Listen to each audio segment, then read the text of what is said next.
Hello and welcome to a brand new Arseblog Arsecast right here on arseblog.com. How are you? Hope you're well. It's been, I think, a pretty good week since the last time we spoke. We've had a North London derby which went swimmingly well, a game against Manchester United which didn't go quite as well as we might have liked, but still, when you consider that we had taken just 3 points from our previous 33 that we could have taken at Old Trafford, going back to 2006, which was the last time we won there. Emmanuel Adebayor, scoring the goal. And we just played a derby which took a hell of a lot out of the players, and we lost 2 players to injury. Rob Holding, we'll talk about in a while. Aaron Ramsey, of course, going off at halftime as well. All those things taken into consideration, 4 points from 6 from those games.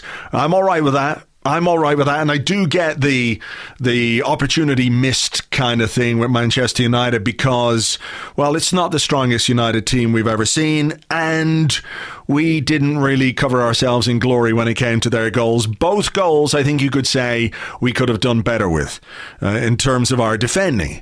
Not great from Alex Iwobi on the first one against United. Didn't react, and also was way deeper than everybody else when that free kick was taken. So the offside, which was really marginal against Herrera, would have been more emphatic had he kept the defensive line. So that was one thing, and then he didn't really close the ball down quick enough. Not sure Rob Holding did quite enough, but I'm not in the mood to give Rob Holding any grief because it does look as if he is going to be out for some time. They fear at the time of recording that it may well be a cruciate knee ligament injury, which, if it is the case, is going to rule Rob Holding out for the rest of this season. That's a worry for us because we're not necessarily the strongest team defensively anyway, and in terms of strength and depth, we don't have a great deal of that. We're playing 3 at the back, and we played our 3 centre halves against Manchester United, against Tottenham, and in the previous game as well. It's also worth pointing out that both Sokratis and Mustafi are on 4 bookings each in the Premier League, so that means next time they're booked in the Premier League, they have to miss a game through suspension, as Granit Xhaka did against Manchester United during the week. Now, we do have Laurent Koscielny coming back from injury, and the timing of that is very welcome indeed. He played for the under-21s on Monday night or Tuesday night in the Checkatrade Trophy. They lost 2-1. He limped off after about 85 minutes. He had cramp, which is understandable considering how little football he's played since May, and he is making his way back from a very serious and very traumatic injury. So the timing of his return is fantastic, but... and there is a but. He is 33. He is coming back from a really, really big injury, one that would have been challenging at 23, let alone 33.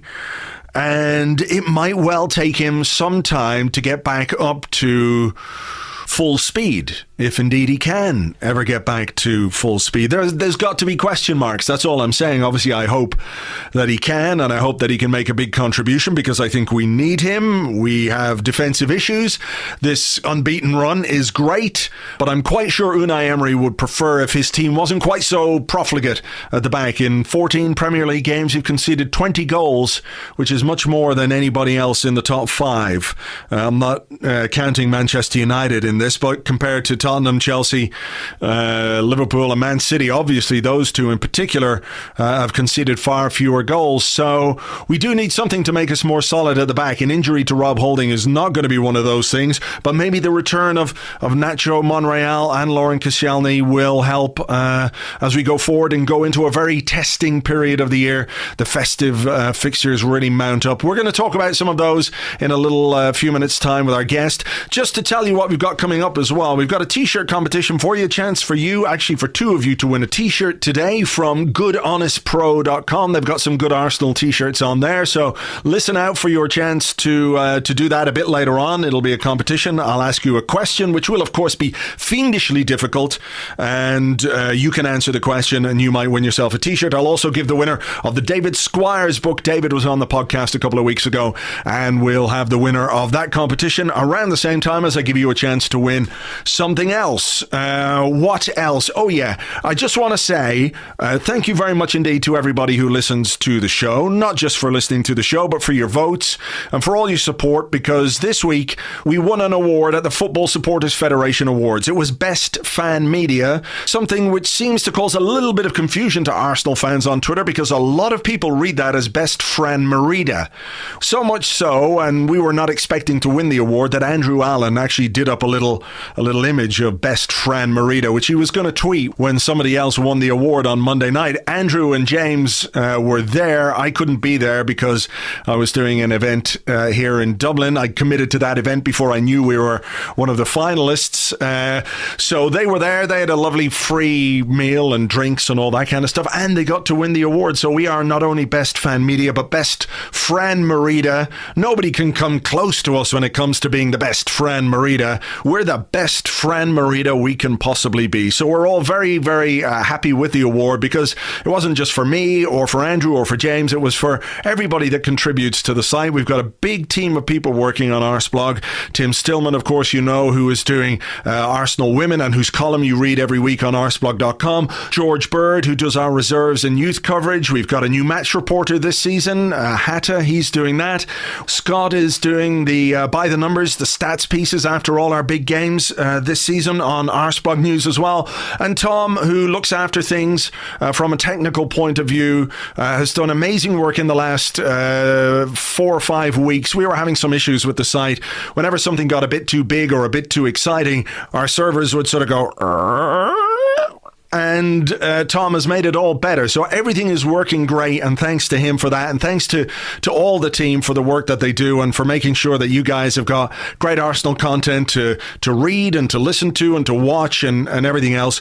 So we're delighted, and we want to thank you very much for being with us all the way. It's coming up on 17 years now since Arseblog began.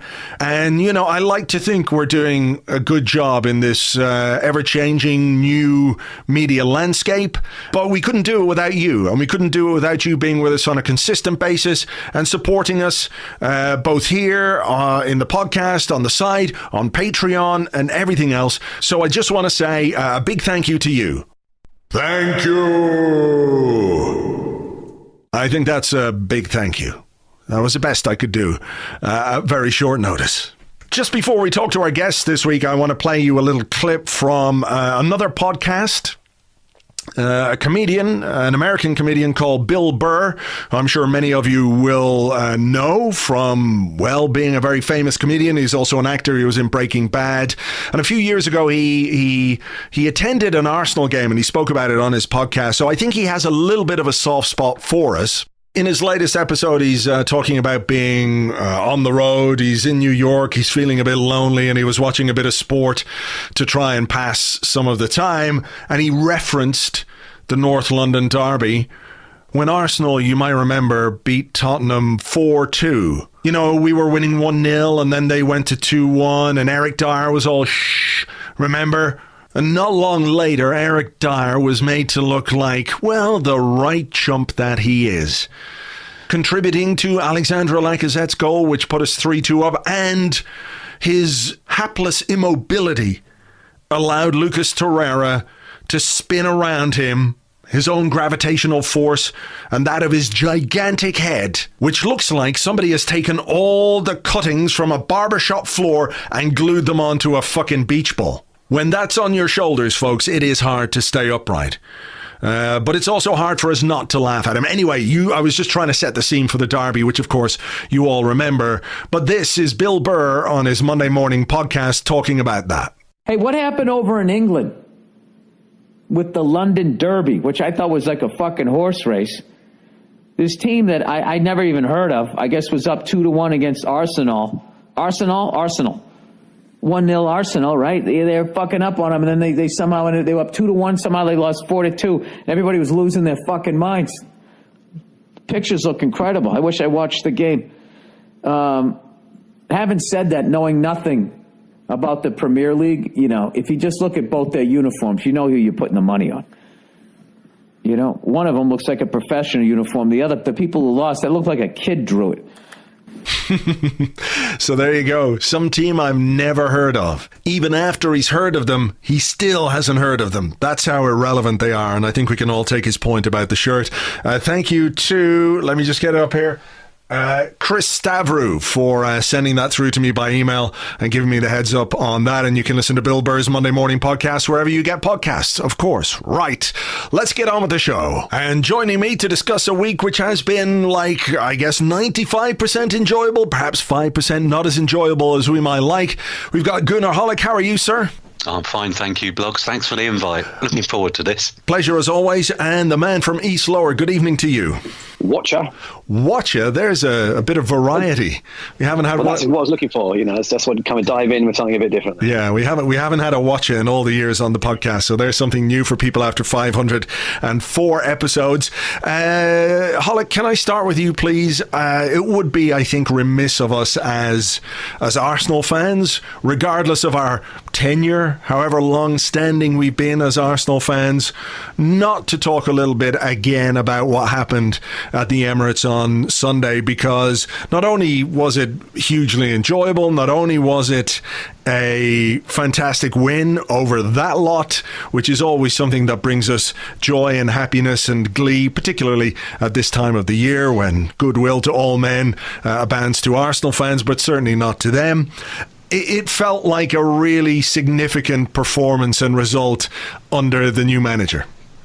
It absolutely did, but I'll tell you the best thing about the day, and this is unfair for me to maybe pick on people who weren't at the game, but the atmosphere inside that stadium is unlike anything I've felt for a long time. Maybe the Barcelona game we won, I thought that was excellent that night, but right from the very off, three sides of the ground were really up for making sure that it was, I think I saw it described beforehand as a bear pit, and that's what it was.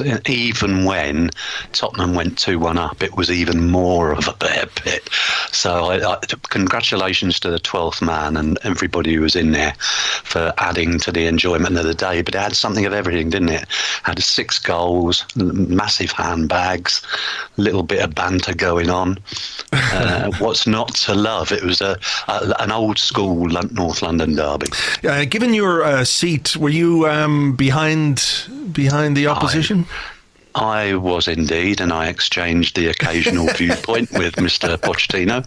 He was fully aware of my presence, desire that he should go and say goodbye to his supporters near the end, about 10 minutes from the end, while there were still 2 of them left in there. Well, it's kind of you, to make him aware of what else is going on. A manager can get very focused on what's happening on the pitch. I think it was important that he, we're used to seeing empty seats in the Tottenham end, which of course he would have been used to this week as well, when about 8 of them turned up to watch them win, whoever it was the fuck they were playing in midweek. Jim, what did you make of it all? There's something intangible about days like this and moments like this and performances like this. We can all analyze games and we can analyze performances and we can break them down these days into stats and we can break them down into bite-sized chunks of analysis here, there and everywhere. But there is something more to football than just what you can take away or put on a spreadsheet or even see with your own eyes. What you feel is important too, and I think there was something very positive that came out of Sunday, and everyone I've spoken to about this agrees. Yeah, definitely. I could not agree more about the atmosphere. I think you spoke about it on the Arscast Extra, and I honestly don't. We were talking in the pub afterwards, and I don't think there's ever been a better atmosphere at the Emirates. I really don't. I think it was the best, and it's those kind of things that you sort of reaffirm why you go to the football, because it's that sort of visceral emotion that you just don't get on the telly. I mean, as great as you could feel it coming through the telly, I'm sure, but being there was, that's what live sport's all about, and it was sort of gladiatorial. It was wonderful. Just sticking with you, I mean, I suppose the weird thing about football is, and we know from the cliches that things can change very quickly. A win for us on Sunday put us ahead of them in the Premier League table. Their win in midweek and our draw in midweek meant that they went ahead of us again. But it doesn't feel like in any way that's a blow to us. You know, the way that this season is going, this unbeaten run that we're on, it just feels more significant that we did to them what we did on Sunday rather than what they did on Wednesday. Now, was it Southampton that they beat on Wednesday? Yeah. Yeah. Yes. Okay. So yeah, it was. I think it was a bit of a statement win for that reason, and I think also it doesn't matter that we've gone behind. Doesn't matter one bit, because I don't think many people. I certainly didn't think we'd be where we are. Really, I don't think I did. At this stage, I've been unbeaten for 19 games as it was at the time, and being sort of toe to toe. And having made the kind of improvements that, whilst we haven't shown them all the time, but we've definitely improved like this. And I think it's been quicker than I expected. I really thought this season would be, and it is massively transitional, but I thought it would be more so than this. So I'm sort of getting a lot of early enjoyment out of this, and the league position. Maybe if you asked me near the end of the season and we were still there or thereabouts, it would matter a lot more. But right now, it's not really about that. It's about the team and how it's getting better and how much fun it is. Are we ahead of where you thought we would be, Dave? Yes, I think so, because we have changed to a style of play that Arsene Wenger only used sort of once or twice a season, this high-pressing, very energy-sapping. You can see the work that they've had to do and why they've been training sometimes twice a day rather than just the once. And that takes a lot of getting used to, because it probably had an effect on the Manchester United game, what happened on Sunday, where we only had the 3 days. And I know the players were saying last night, look, that's not an excuse. But they did have 1 day less than Manchester United to recover from a very, very high-intensity game. So I thought it was actually creditable that they did what they did last night. Unfortunately, couldn't get the points. But yes, I didn't expect to be coming to Manchester United in December of 2018 and feeling disappointed that we hadn't won the game. That's how much we've moved on. I think that says a lot. It really does. You know, considering the goals that we gave away were preventable, I think will be a good way of putting it, Jim. Absolutely. You know, we could have done better on both those goals. In spite of that, we had chances. Aubameyang had a chance. Mkhitaryan had a chance. You know, Old Trafford is a ground at which we have had little success since our last win there in 2006. I think we've drawn 3 times in the intervening years. So in the context of what came before, the physical effort the players put in, I wasn't too disheartened by the draw at Old Trafford, even if I felt I could understand the frustration from some quarters that they were perhaps there for the taking, if you like. And I do think it speaks to the progress that's been made under Unai Emery, because if you'd said it to people at the start of the season, when you look at this fixture list, would you take 4 points from 6 going into those games? I think people would have said yes. Regardless of where the 3 points came from and where the 1 point came from, they would have said yes. So if there is some slight disappointment in not doing it, it's illustrative of what we're doing and what's good about what we're doing. Yeah, I think the disappointment is not so much in the result for me, but more the manner of the goals that we gave away, especially the second, was very, very frustrating. But even after that, you know, in times gone by, we may have gone on to lose that game because the momentum would have swung back. But actually, we're probably the ones that should have won it. Again, with more chances. So, you know, it's not really I think it's a good result. Let's be honest. You cannot complain with that, and the bar is slightly higher for us, which is lovely. Just sticking with you, Jim, the disappointment, I suppose, of Wednesday night, not only were the goals we conceded, but the injuries we picked up. Hopefully Aaron Ramsey isn't going to be too bad, but it does look very bad for Rob Holding. There are fears that he might have done his cruciate ligament. That means the end of the season for him. And an area in which we're not necessarily replete with convincing options becomes even weaker. Of course, we loaned Callum Chambers before the season started. Dinos Mavropanos has not played at all since May. He's got a groin injury. He appears to be on his way back, but is probably still some way away from being in contention. We have Lauren Koscielny, Nacho Monreal, who could come in, but I suppose that's the risk of playing all 3 central defenders when you've only got 3 central defenders. Yeah, I feel so bad for Rob Holding, because it's just when you're that age, and he's been quite. I mean, he's very young. He's been pretty patient because he had that sort of breakthrough spell, which culminated in the cup final. and then didn't play quite so much last year. And then you think, yeah, you're just getting there, and it's really exciting to watch someone like that come through. So, and it was so innocuous. That's the thing, you say it's risky playing all three, and maybe it is, but you can't really do much about those kind of injuries because it was totally innocuous. But if he's out for the season now, it's desperately sad, and it makes the Koscielny coming back rumours so much more important. But even that, even notwithstanding, if he comes back, I think there might be a little dip in the market, a dip into the market, in January. And luckily for us, we're only 3 weeks away from being able to do something about it.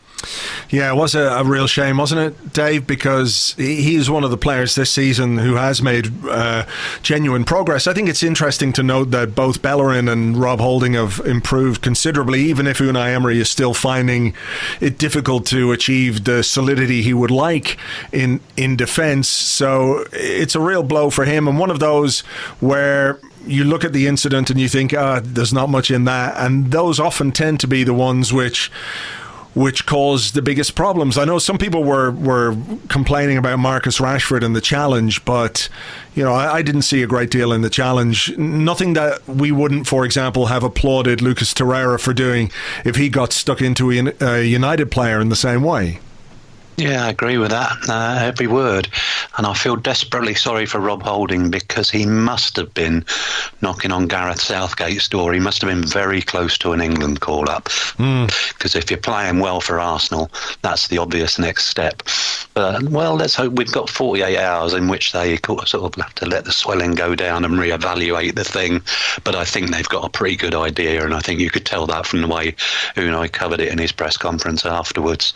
So we'll prepare for the worst and hope for a bit of extremely good fortune. Yeah. Do you think in some ways that idea of putting all your eggs in one basket, just sticking with you, Dave, is kind of why Lacazette is starting from the bench in the last couple of games? I know he's come back from injury, but not only do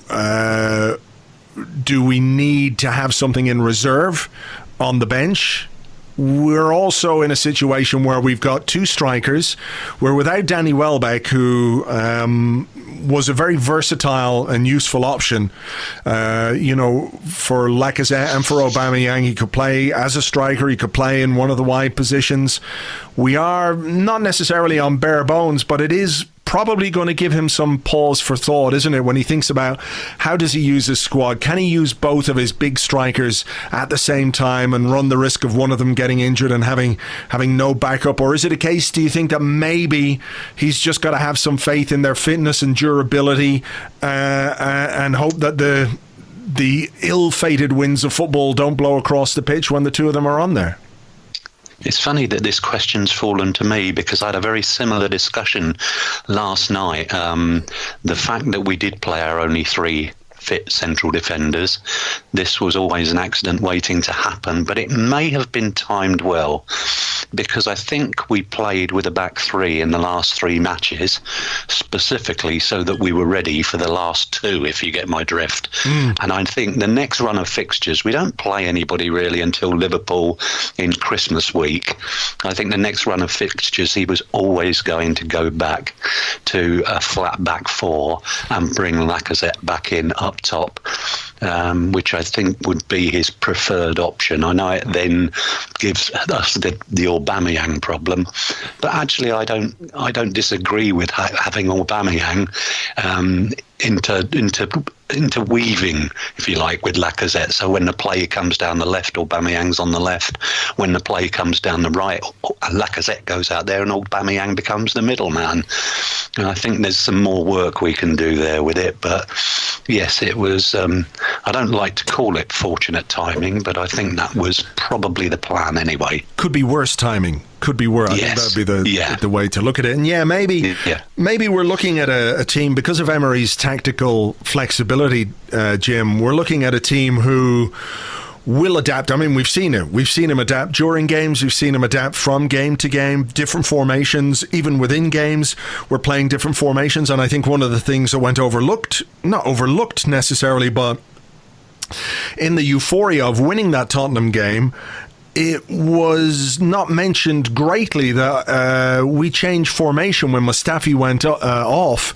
We went to a back four. We brought the extra man on in midfield, and then we scored the 2 goals that won the game. So maybe the back three is for the big games and for the games against the big teams that are more difficult, where he needs perhaps a more solid platform at the back to combat the threat that these bigger teams have from an offensive point of view. And when we're playing, with all due respect, etc., the likes of Huddersfield, whoever else we've got coming up this month, I should really have looked at the fixture list. I know that we've got some, we've got some Burnley, okay. Southampton, isn't it?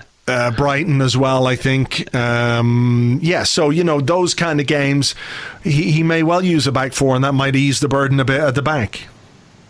Yeah, I think he's shown to be incredibly flexible, and he puts it down to luck. I'm not sure it's all down to luck. He's incredibly proactive. But I think the other thing maybe about the back three, of course, is that it allows Kolasinac to be a little bit better and be a bit more, and we haven't had anyone really who can play in his position. So, maybe with Monreal back, we don't need it so much. And but the other thing, actually, with having Lacazette come off the bench, I really like it, because I think having Aubameyang down the middle, he's better. I know he can play. He's not short of goals, but I think he's better down the middle, more dangerous. And actually having Lacazette come off the bench was against Spurs. It was just fantastic what he did. And you think, well, actually, if it works, it works. I mean, do you have to play them both at the same time? I'm not so sure you do. I'm not sure you do either. I mean, can we just talk maybe a little bit about Aubameyang? Because he came to the club at a difficult time, it's fair to say. Last January, there were all kinds of things going on at Arsenal. We were bad away from home. There was huge fan frustration. Clearly, the early machinations of removing Arsene Wenger from the job he'd been in for 22 years were underway. We saw even with the signing of Aubameyang, when Mislintat and Ivan Gazidis were pictured in Dortmund making the deal or going over to do the deal. I believe, and I'm reliably informed, that it was Sven who tipped off a local photographer so the pictures would end up in the German media. There was a lot of power play going on, and Aubameyang came, club record signing. He came into a team. He could only play in the Premier League. He couldn't play in the European games.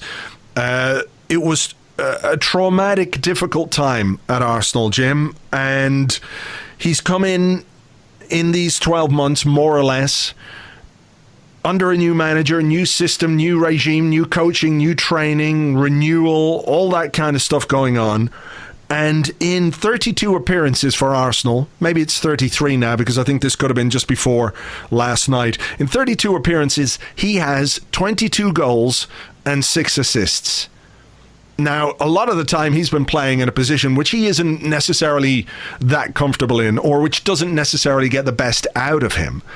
Are we kind of underestimating the talent of this guy if he can produce that in these circumstances? I think he's phenomenal. His goal scoring record is phenomenal, and as you say, under difficult circumstances. I'd love to know what he was promised when he joined, and obviously not just a hefty pay packet. But I wonder whether, because he would have known, he's not daft, and his agents would have known that Arsenal was the atmosphere was a little bit febrile, to put it mildly. So I'd love to know how the hard sell went on there. But irrespective of that, I'm really glad that the hard sell worked, because it just goes to show that you don't always have to buy young players who might turn out to be good. If you buy the finished product, yes, it costs a bit of money, but even if it's only for a year or 2 years and it brings something, then it's worth it. And we've got him at the top of his game, absolute best years of his life. Of his career, I should say, and he's just brilliant. And the weird thing about him is when you watch him, is he doesn't always look like he's going to do something. It's not like he's always dangerous, but then you kind of get to the end of the game and you realise that he's got another goal in, or something's come out of nowhere, and he's just quiet. I really enjoy watching him, because I don't quite know what you're going to get from him, but then at the end of the game, you've always got something. Dave, what do you make of him? I mean, it's hard not to like him as a player because of what he can do, but I think there's something really quite, I don't want to say endearing, because that sounds patronising, but I think there's something quite positive about his attitude, because we heard about the way that the move happened to Arsenal, and there were stories about how, it wasn't quite what it should have been between him and Dortmund towards the end. He wanted the move, and he made sure he got the move with certain behaviour, and he did. There were stories where he did apologise for some of that behaviour, and people might have had concerns about how he would behave at Arsenal, but I think he's been absolutely exemplary. He's somebody who clearly the young players look up to a great deal. He appears to have a great deal of time for those young players. I know we can judge or read too much into a player's social media presence and all that kind of stuff, but it is just, he seems like a big positive ball of energy within a dressing room that needed something like that to provide some kind of, a bandage to all the cuts and wounds and scrapes that had come before. Yeah, I think that's a very fair point. I think they're all very fair points. I'm enormously impressed with him, but then I always wanted us to sign him, and I still can't believe that we have Aubameyang and Lacazette at the club at the same time. It is a wonderful problem to have, but like you say, we've been using him more often than not in a role to which he isn't overly accustomed to since he was much younger, and yet he still has those remarkable goal stats. So that's one argument I would make for including them both, because you have to say that Lacazette is also a natural goal scorer, but he brings us something that Aubameyang doesn't. He's not another Olivier Giroud by any means, but he can play with his back to goal. You'll have noticed in recent weeks when for God's sake, Aubameyang has been up top. Yeah. Whenever we've been having to clear long, and Leno's done that quite a bit, and probably quite a bit more than Petr Cech was doing early doors. The ball's been coming straight back at us. Auba can't do that. Lacazette can do that job. So that's one reason why I would still argue for them both to be in. But no, everything you say about Aubameyang, I think, is absolutely spot on. He has been like a breath of fresh air at the club. We were told he was a bad boy. We haven't had an attitude problem with him, and long may it continue. You don't mind a bit of bad boy stuff every now and again, but it's a guy who's come in and just had a huge impact on the pitch and off the pitch, and the goal scoring record is amazing. It's amazing, and I think there was a stat going around about how many games it took Ian Wright and Thierry Henry and Dennis Bergkamp to reach 20 goals for Arsenal, and Aubameyang is there miles ahead of all of them. I don't think he's going to go on and smash records or anything like that, but he has absolutely hit the ground running, and in the circumstances, it's been fantastic. I don't think, Dave, any discussion of Arsenal at the moment would be worth its salt if we didn't talk about Lucas Torreira and what he has done since he's established himself in the team. I have to say, as much as I like Matteo Guendouzi, and I think there's real talent there, I feel like we kind of miss Xhaka at Old Trafford on Wednesday night. Just a bit more control, a bit more experience in the centre of the park. But Torreira has 100% established himself as a key component in this team and Unai Emery's team. And he seems a very self-effacing, very humble kind of a guy. He's come to a big club in England at only 22 years of age. He's still only 22. South Americans coming to England from Italy are rare. And you might have question marks over them given how rare those moves happen, but he's been absolutely fantastic. Wonderful guy to watch on the pitch, and he's bringing something to this team that we've been missing for so long. And he too seems to have a cracking little personality. I know he hasn't got the grips with English yet, but when you see the interviews that he gives in Spanish, he just comes across as a thoroughly confident young man, pleasant young man, and as you say, on the pitch, he's given us something we haven't had since, let's face it, Gilberto Silva was there. He has that presence. I said before the game against Tottenham that the first tackle was the important one and we needed to send a message, and he did exactly that on Dele Alli. And he's doing that job every week. But you can see when you hear such a lot of talk from Unai Emery about players and the team progressing, he's now contributing so much more in attacking areas as well. He's always at the back when he's needed, but there are spells where we get on top of the opposition.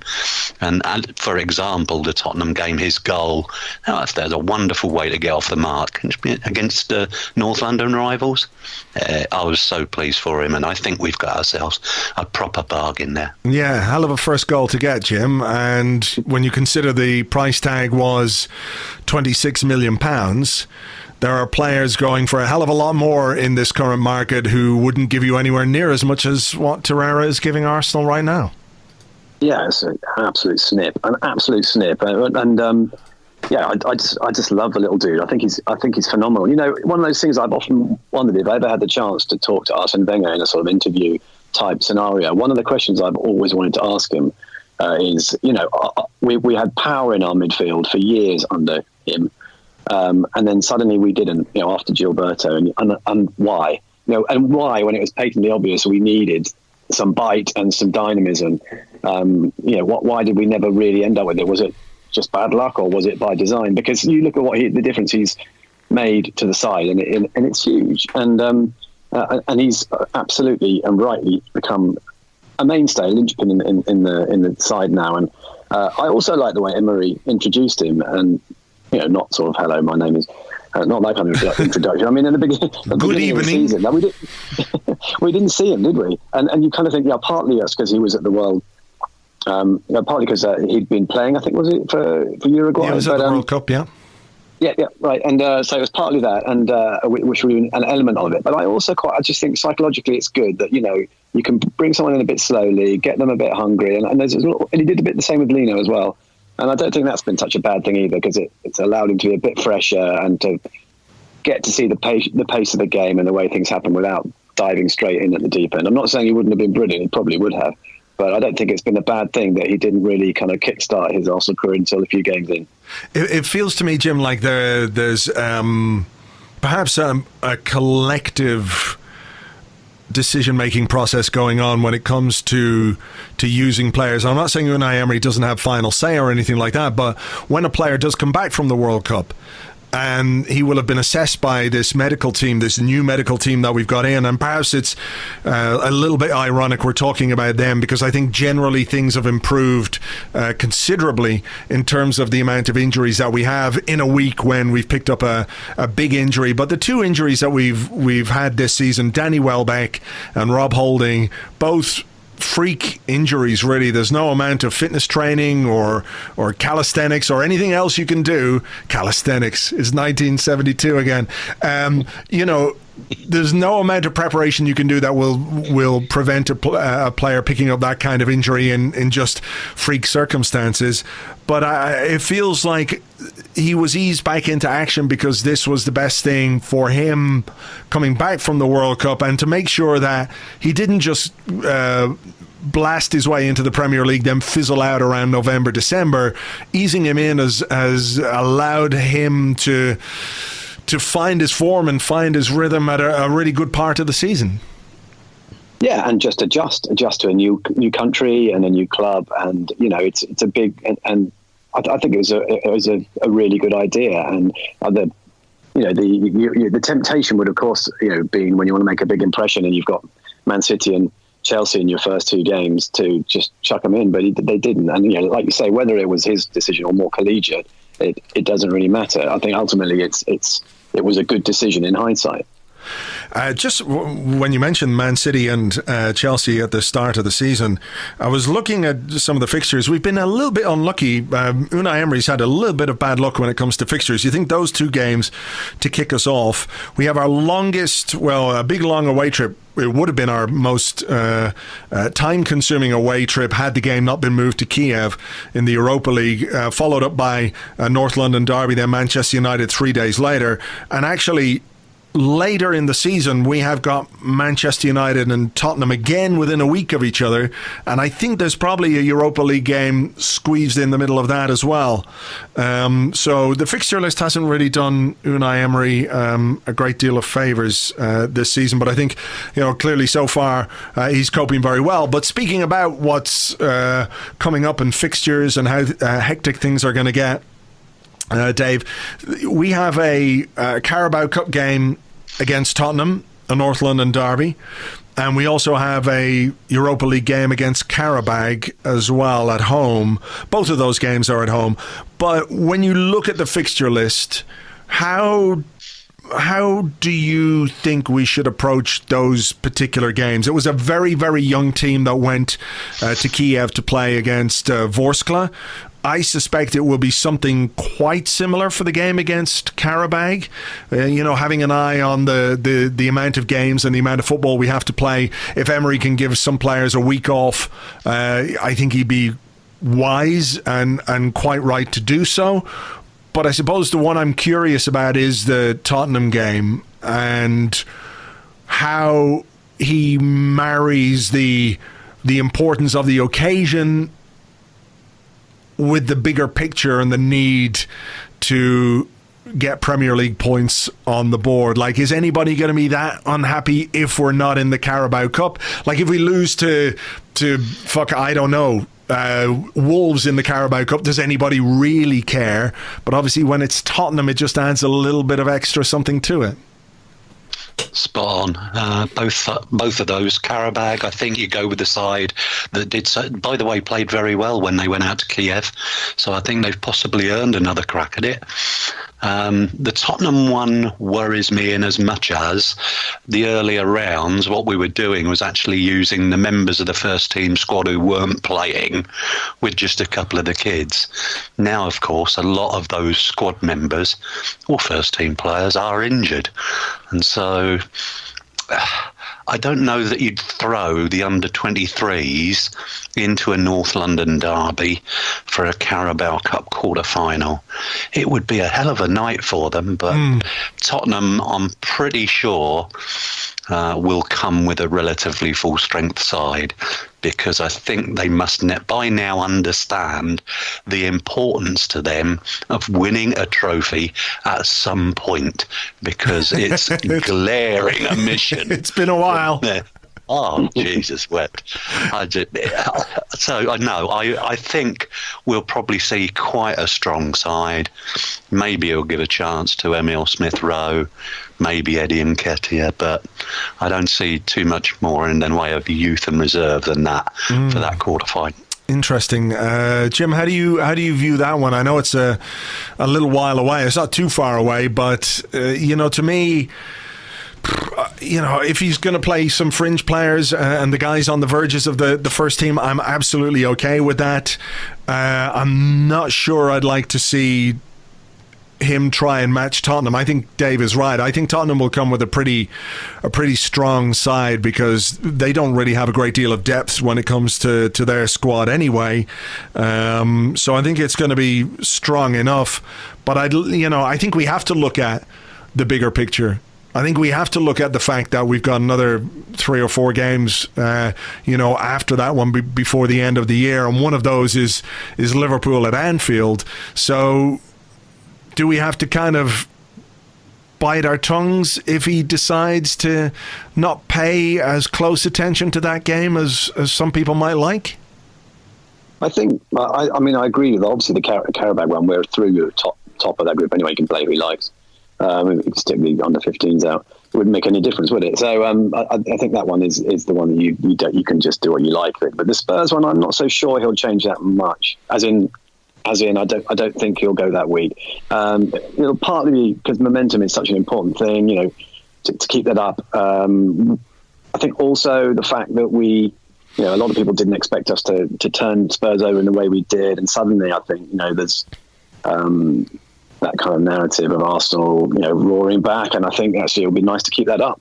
So I'd personally, and also at some point, I think Emery wants to win a trophy. Let's be honest. No one's going to last 22 years at any football club anymore. He knows that. He knows that, and he knows that he'll be judged at the end of the season, and then at the one after that, and ultimately his tenure, just as it was at PSG, will depend on success, things like that. And I think once it gets to the quarterfinal, he'll say, "Well, look, got a good chance of this. So now's the time just to go for it." So I think he'll put out a very, very strong side against Spurs and risk it, as in risk there being injuries. Because I think the momentum, the fact it's Spurs, and the fact that he too needs, this side needs to win something too.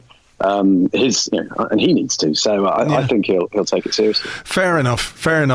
Just sometimes I look at the fixtures and I think, maybe we can't risk certain things, but I'm just looking at them here. We know we've got Huddersfield, then Qarabag, Southampton on the 16th, Tottenham on the 19th, which will be a fairly well-rotated squad, even if he does add some strength and experience to it.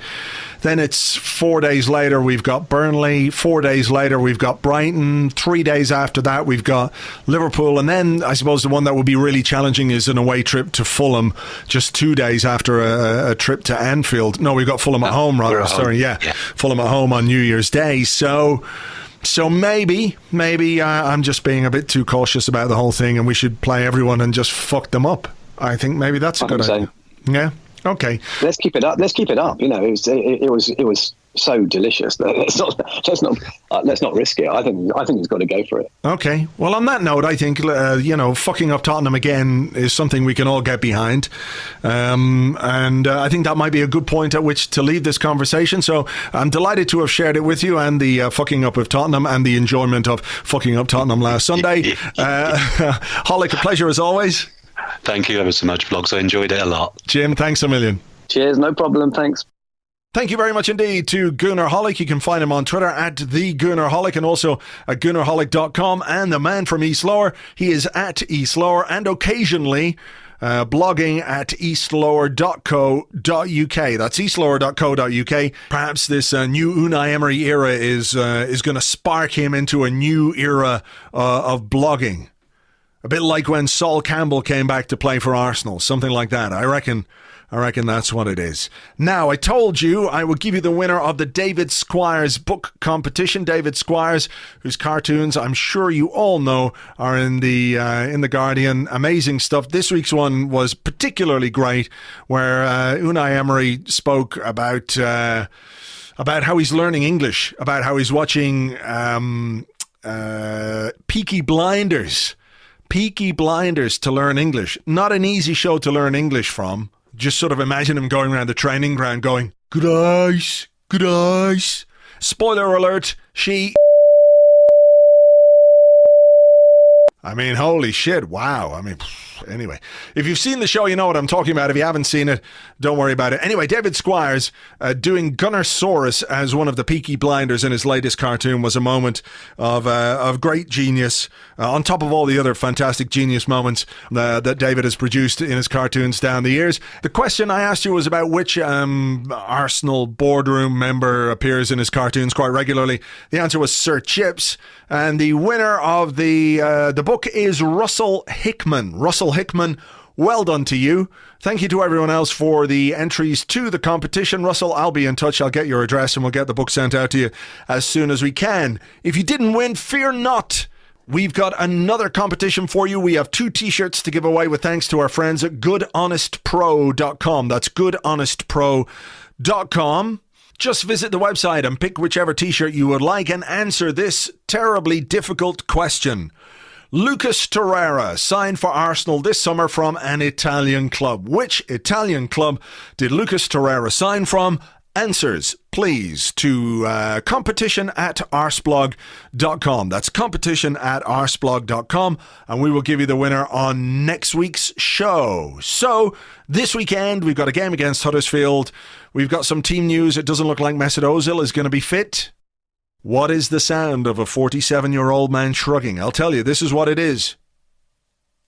That's it. You can't hear a shrug. Unless you have sound effects like the guy from Police Academy, which would be amazing, because it could be like... But I'd hate that, on a general level, because I shrug quite a lot. Yep, quite the shrugger. Anyway, we've got a game against Huddersfield. Unai Emery has got some decisions to make about his team. He might well have to rotate a little because it's been a hard week. The Tottenham game was tough. The Manchester United game was tough. And we may see some changes for a home game against Huddersfield on Saturday. Hopefully we can continue the winning run. It's 20 games unbeaten. It would be nice to make that 21. It would be nice to make that 21 with 3 points. James and I will be here on Monday, perhaps Sunday or Monday. I don't know yet, but we will have an Arsecast Extra for you after the Huddersfield game. Hope you have a great weekend. Thank you as ever for listening. We really do appreciate it. So until the next one, take it easy. Cheers. Bye-bye.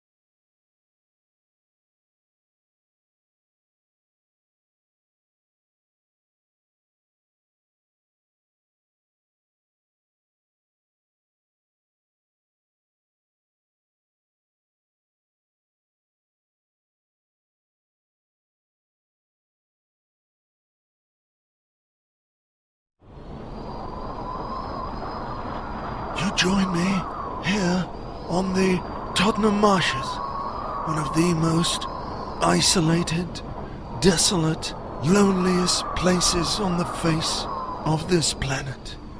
And we're here because this is the home of one of the strangest mammals you'll ever see.